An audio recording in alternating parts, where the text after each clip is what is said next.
Kalau nggak cukup ya mungkin saya sudah pindah duluan ya. Oh gitu ya Pak. Sebagai seorang laki-laki kepala keluarga gitu ya Pak. Iya. Baik, terima kasih Pak ya sudah dibagikan untuk ilmunya. Kemudian di sini Bapak itu waktu membuat usaha tersebut itu apa pernah nggak terima ejekan, hinaan dari orang sekitar atau tetangga atau wah kerja apa sih kayak gitu ngapain gitu, pinggir jalan eh, apa buat plat, ngilok plat dan lain sebagainya kayak gitu Pak. Kalau hinaan, cemoan dari orang tuh secara lisan langsung saya kira nggak ada. Cuma kalau di belakang mungkin ya ada ya. Masa punya ijazah kerjanya di pinggir jalan. Ya, itu terserah hak saya. Saya kan yang penting tidak meminta kepada orang lain. Saya usaha sendiri, mencari sendiri untuk kehidupan saya sendiri. Kalau kita dipraktekkan apa membuat plat itu merapikan plat kayak gitu ada nggak Pak alatnya? Kalau alatnya di rumah nggak ada mas. Di rumah nggak ada. Kalau di tempat kerjaan mungkin bisa. Jadi mungkin di sini teman-teman ya sebelumnya mohon maaf sahabat-sahabat nanti pengangguran belum bisa mempraktekkan ya apa sih pekerjaan Bapak ini secara gambar langsung ya seperti itu. Tapi mungkin bisa diceritakan pekerjaan Bapak itu biasanya ngapain sih? Plat itu diapain sih gitu Pak? Kalau plat itu biasanya divariasi. Variasi. Ada yang orang platnya hilang terus bikin baru. Baru. Nah kan kalau plat kan banyak manusia, banyak orang tuh membutuhkan. Karena kalau tidak ada plat nomor, orang takut mengendarai sepeda motornya ketangkep polisi katanya. Walaupun 5 tahun sekali ya. Iya, Pak, tapi kan motor kan banyak mas. banyak ya motor gitu. Tapi emang beda sih kalau saya juga motor saya sendiri ya Pak ya. Ketika platnya itu saya bawakan kepada Pak Budi, kemudian itu kan ada lempengan apa besi juga ya Pak. Iya. Aluminium apa besi Itu jadi lebih kuat. lebih kuat. Itu belakangnya kasih galvanis mas untuk Oh, kekuatan. Kemudian dicat, dipilok, dikasih warna angkanya seperti itu ya Pak. Pakai Iya. stiker. Oke, kalau soal stempel gimana Pak itu Pak? Kalau stempel itu ya tinggal kita ngikutin yang diminta konsumen. Mau bikin yang apa, stempel yang warna atau yang stempel yang press. Kalau tulisannya itu gimana sih Pak? Kok bisa apa? Jadi tulisan Itu kalau zaman 15 tahun yang lalu itu manual ya, pakai tenaga tangan, diukir satu-satu. diukir. Iya, sekarang kan zamannya sudah maju, sudah modern, pakainya kan komputer. Komputer. Cuma di setting, di print terus di laser. 5 menit, 10 menit sudah jadi. Kalau plakatnya Kalau plakat tinggal bikin aja namanya siapa langsung jadi mas.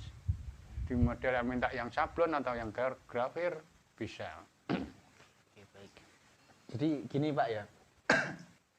Tadi balik soal untuk pendapatan ya Pak ya. Memang sih benar sesuatu yang tidak boleh kita tanyakan pada orang lain itu ada 3. Yang pertama soal agama, kemudian soal gaji, kemudian yang ketiga itu soal status jomblo, nikah dan lain sebagainya gitu ya Pak. Iya. Ini tadi kalau boleh saya mau nanyakan yang kedua soal apa pendapatan tadi ya Pak ya. Itu mungkin ranknya itu antara dari angka berapa juta ke berapa kayak gitu Pak dalam 1 bulan kira-kira Pak. Kalau diterima bersih atau kotor itu, kalau kotor itu perkiraan 1 bulan ya nyampe 5 jutaan. Sampai 5 juta Ya. PNS guys. 5 juta. Kerjanya santai, duduk nunggu pelanggan. Itu belum kepotong untuk beli bahan loh mas. Bahan itu Bapak kan sekali Iya. beli itu udah buat berapa bulan, udah lebih 1 bulan loh Pak. Ya buat makan tiap hari kan. Kadang kan ada blongnya, kadang ada tidaknya, kadang ya rame ya. Iya. Ya kalau di rata-rata ya sekitar 5 juta bisa lah tercapai. Bisa ya.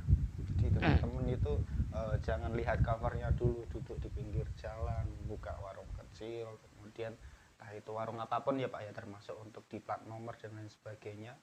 Dan saya pun sama Pak Budi pun kayak apa ya, terkadang itu ada sih yang nego kayak gitu ya Pak ya. Oh banyak, Banyak ya. banyak. Soalnya biro jasa itu tidak ada bandrolnya Nggak sih, ada. seperti di supermarket ya. Ya Pak ya. Ya. Ya bagus sih seperti itu sih. Oke, saya banyak belajar sama Pak Budi ya. Jadi untuk seni reklame sendiri sampai 5 jutaan tuh termasuk hebat sama menurut saya usaha sendiri. Nah, kalau ini kan Bapak udah punya sudah selama 30 tahun, kemudian pendapat rata-rata sekitar angka tersebut. Itu ada nggak sih orang yang tahu Bapak ya? Jadi ingin belajar gitu, Pak? Kalau ingin tahu belajar tidak ada mas, cuma ada orang ikut, dia tidak punya kerjaan ikut saya. Nah, saya kan sebagai manusia biasa lah, saling membantu sekiranya dia mau. Tapi ya itu saya tidak bisa menggaji tiap bulan. Oke. Saya gaji kalau saya laku, saya kasih uang makan, pulang saya kasih uang, gitu. Kalau gaji tiap bulan saya tidak bisa berani. Soalnya kan saya menunggu tetes nyambun ya, Iya. ibaratnya. Saya laku, situ dapat uang. Saya tidak laku, ya situ tidak bayaran. Tapi intinya kalau manusia yang ikut saya itu banyak yang berkembang, ingin usaha sendiri nanti akhirnya. Ada yang udah buat usaha sendiri? Oh banyak mas, Banyak. sekitar 5 atau 6 orang. 5 sampai 6 orang. Buka sendiri juga itu, Pak? Buka sendiri juga. Itu sebelumnya punya pekerjaan juga ada, Pak? Yang punya Ada yang punya pekerjaan, ditinggalkan gitu pekerjaan? ditinggalkan. Dia dulu kuli bangunan Kuli bangunan. di suatu hotel. Dia Kuli suatu bangunan kan hotel, sekarang juga banyak, Pak. tapi dia tidak punya kerjaan tetap. Kalau ada kerjaan Dipanggil, proyek dipanggil. proyek gitu ya? bangunan dia ikut kerja, tapi kalau tidak ada kerjaan proyek bangunan dia di sawah katanya, orang desa lah. Terus dia nembrong di kios saya ingin belajar, dan sampai sekarang Udah bisa beli apa aja tuh, Pak? sudah bekerja sendiri, jualan seperti saya. Itu orangnya udah bisa beli apa aja, Pak?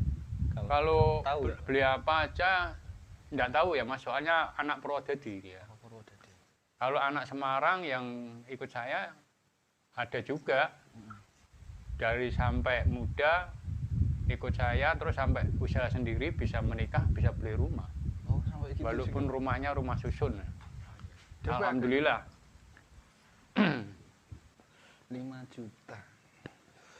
Kalau kerja kantoran di Semarang pun gaji UMR katakanlah 29 ya, plus bonus bisa dikatakan 3, 34, 35 sampai 4 juta ya. Itu kerjanya shifting sampai malam dan lain sebagainya. Mending di pinggir jalan sambil ngopi ngerokokan 5 jutaan.